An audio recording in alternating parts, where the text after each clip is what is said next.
Hello and welcome. Thanks for joining me. As you can see, I'm on a lovely walk by some ancient trees and a stream. Old trees, ancient trees. There are a mix, young trees even. Well, I wanted to talk about the year, well, I was going to say,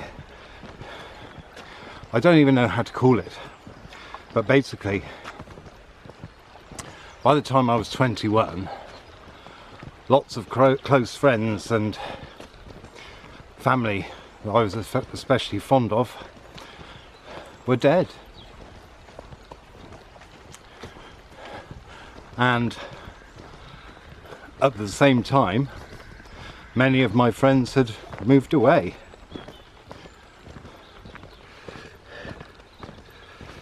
So, well, strangely coincidental, and I could have worried about my own mortality. Well, I remember a bit younger than that, and my mum's mother died. I think we were 11, or I was 11, and I remember going to see my granddad in hospital, and I really couldn't cope. He was heartbroken. I mean, I couldn't cope. You know, I just had to leave. I couldn't cope with being there for more than a few minutes with him. It was awful. Anyway,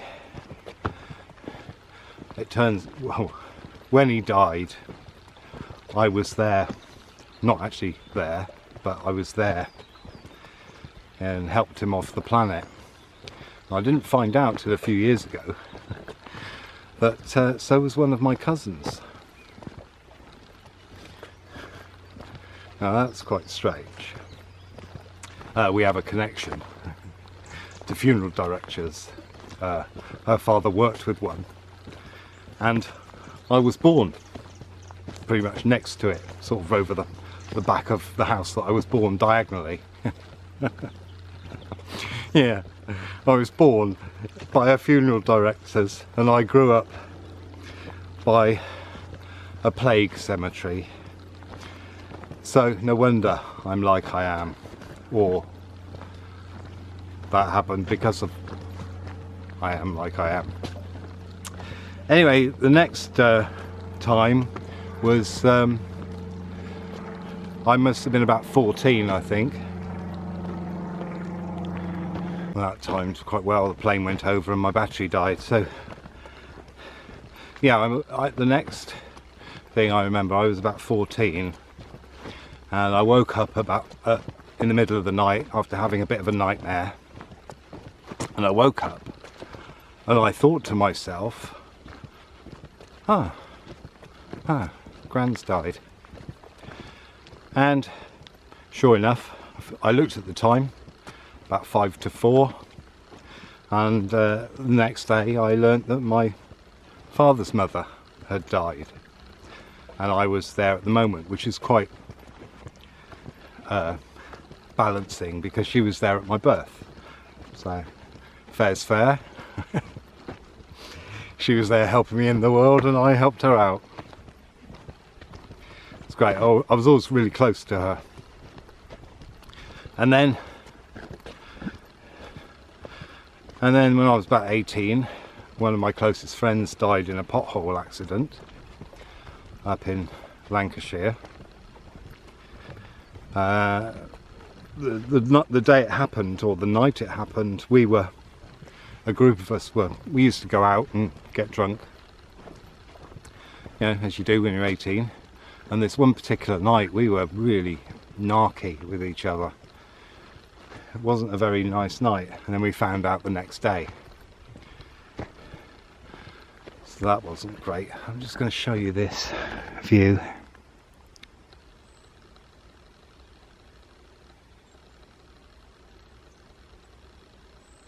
Beautifully peaceful along here. I'm going to come here again.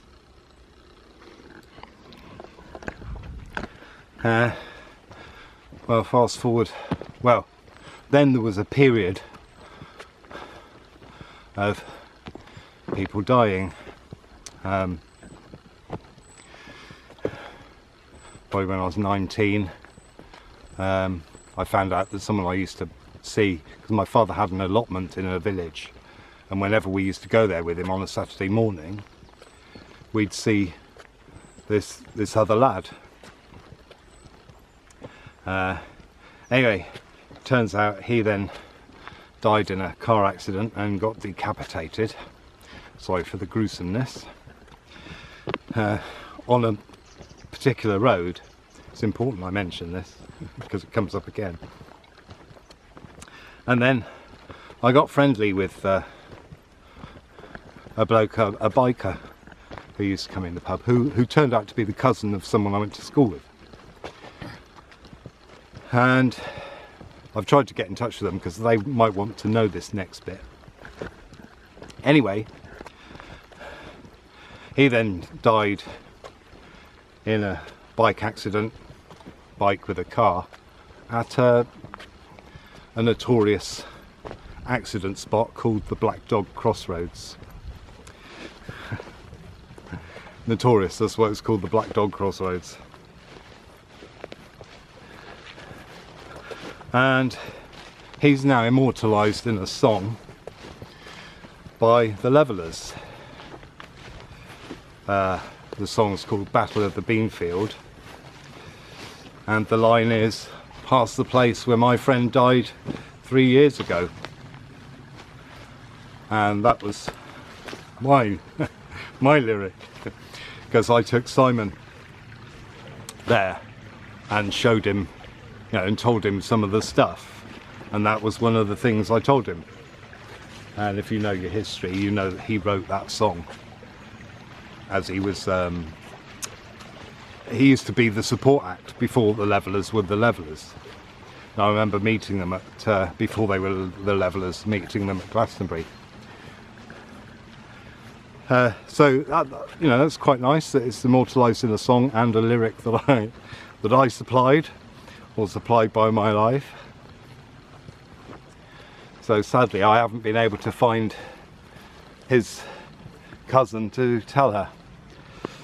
I mean, she may not be interested, but I'd quite like it if someone told me my cousin was immortalised in this song.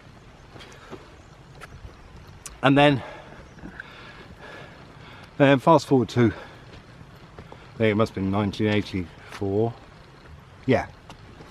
I met someone called Joe. He was from London. It was funny because I took his sister home with a couple of friends of mine, one of whom might be watching this, and walked into the house and Joe was sat there, and it was like we had an instant, oh, like him, and so we sort of hung out quite a lot. And then there was one particular day where we'd been hanging out. I think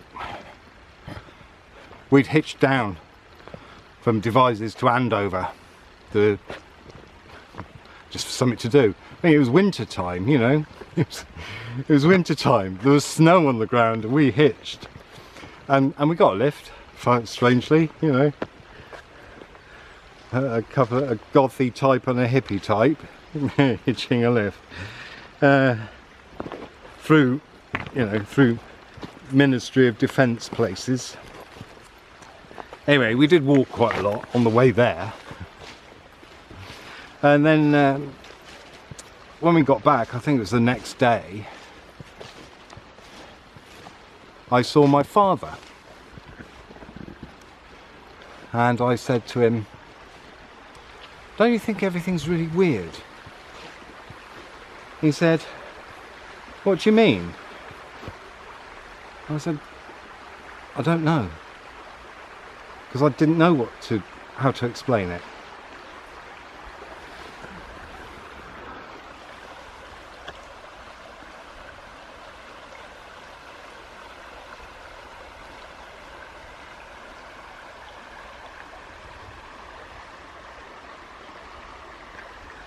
you know, it was just a feeling. I could feel something, and I couldn't tell you what it was. Fast forward to 3 days later, I woke up this Sunday morning. It was about 10 o'clock, and I woke up and I thought, oh, I can have Dad's music centre, separates, record player and stuff. And then about an hour later, my friend John came down and said, oh Mark, your dad's died. So that was that one. Anyway, so that put me, you know, I was 20 at the time. So that was the start of one, like the worst year of my life probably, where loads of things just went crazy. Awful things, like it took me a long time to recover. In fact, I was saying to someone that I don't think I'd recovered until this year, 2020, which is last year, well, probably more this year, 2021. But it's taken me that long to recover from it all. Anyway, I used to go and stay in Wales. I used to hitch, but it started taking ages, and I like to get there. Sometimes. Except for today. And on the way back, I had this vision. I saw a rainbow in the field, and I could see the end of it in the field. And then I had a vision of this bed with white, covered in white, completely white, and Joe was lying in it. And I thought to myself, oh, Joe's dead. And when I got back, I think it was the next day, I went to see the same friend, John. And he said, oh, have you heard about Joe? I said, no. He said, oh, Joe died. So I was like, oh, wow. You know, I was 20, it's like, you know, what's that? 4 friends dying, and 2 very close family members. I mean, my father was only 50, you know. And then, a few months later, this, because I sort of disappeared, I was not really here, you know, knocks you for 6, that kind of thing. And then, I remember watching this, the start of this campaign. It was an anti-drugs campaign thing with the slogan of just say no. Some of you watching might remember it. Well, it literally, the program that was kick-starting it suddenly started, and there was the front room where I met Joe. And it turns out the whole campaign was brought about because of Joe's death, because he overdosed on drugs. He overdosed on heroin after he got beaten up one night. Which, if you're a sensitive person, you might do that. I've known a few sensitive people who have killed themselves. You see, it's very often the sensitive people that get addicted to heroin.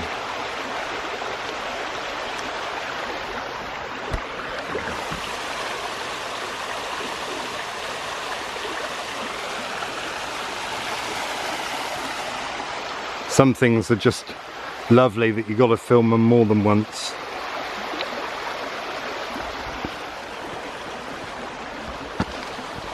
And so that was that was another shock on top of all the shocks. And obviously the biggest one of that year was the bean field, which fits in with the whole story anyway. Well, I hadn't planned that, I've only just realised that it does, because of Simon and the Levellers and the song. And that moment probably ruined my life, because I was left with, oh, if I want to do what I want to do, I've got to go to another country and do it, when it's here that I feel this. you know, this.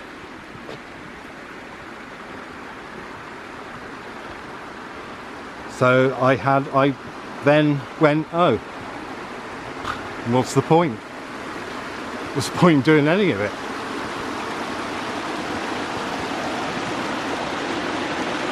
And some people say, well, we've done it, but yeah, but you didn't grow, you weren't living and growing up a few miles from Stonehenge where it all happened, and you weren't living in the town that had the police headquarters, that had the centre of operations for this thing. There. So I wonder who got watched and followed. Yep, that's right, because you're not allowed to look different. If you look different, you're obviously doing something illegal and need to be watched. It's not true. Maybe if you're an idiot. So, you know, so they insult my intelligence at the same time.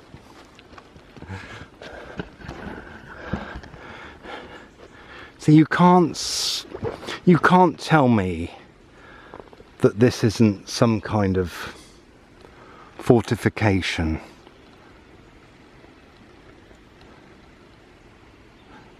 You know, look at that right up there where that sheep is in the horizon. And then we got this. I don't know. I don't know. These are the things that need to be doused. People are busy dowsing energy lines and stuff. But this is where more of our history lies. We don't know what's under here. It's weird. I've got a video to come about the times of death, which I think you'll find interesting.